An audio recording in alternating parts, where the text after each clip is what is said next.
Thank you very much, Dracos and Neon. Congratulations on the win of the first best of three. Thank you. You told me something sneakily before the interview. You told me, not being that great because we should have 2-0. Thoughts on that? Yeah, that's correct. We actually stepped our game quite a bit in this week's practice. So going into the match, we all expected to 2-0 them. And I think maybe after the first game where we really stomped them, maybe we let a bit loose, even though not consciously, but subconsciously, right? Yeah, we actually lost and still managed to bring it back. So.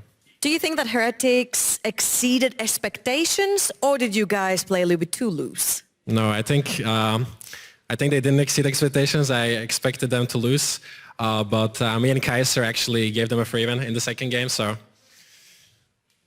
Guide me through a little bit what happened in the bot lane then in that second game. Was it a communication fault? Honestly, like in the current meta, if you play some of these volatile matchups, like the game can end level 1, and for us the game ended level 1 because we misplayed. And after that, like our entire plan falls apart. So yeah, me and Kaiser, the Kate Lux hasn't been going too well for us, but at least other champs are like, you know, slightly better. Absolutely, we saw this in the last game. You popped off in the bot lane.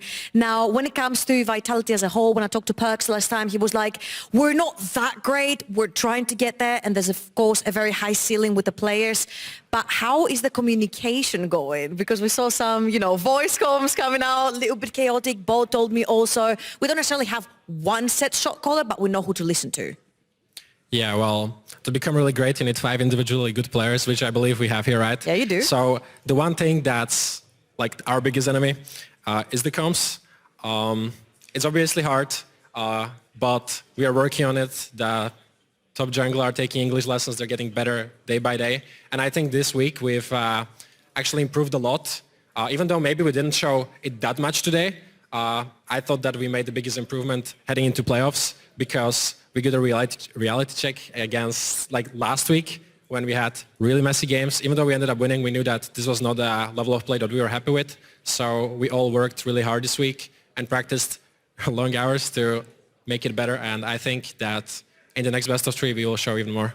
Of course, because this also counts as official practice, I would say. And of course, since you won, it feels good. Now, of course, next up is going to be SK versus Koi. You guys lost to both of these teams in the regular season. What are your thoughts on the next best of 3 coming up? Honestly, the next best of 3 is really interesting, right? Like, even though SK looked really strong in the regular season, we have not seen this irritation of the roster in a best of series. And Rogue has a lot of like players who have won multiple best of series, right? So heading into the match, I think I maybe slightly favor Rogue simply because they had a week to figure out SK. They only prepare against SK, and they've been in the best of 5s before, best of 3s, sorry. But SK Gaming definitely like kind of a dark horse to split because nobody expected them to do this well, and they've succeeded like pretty much anyone's expectations, including mine. So definitely will be a banger series, I think. Absolutely. Thank you very much, Nino. Congratulations. And with that, it concludes our first best of 3. There's more in store. After the break, SK take on Koi. See you soon.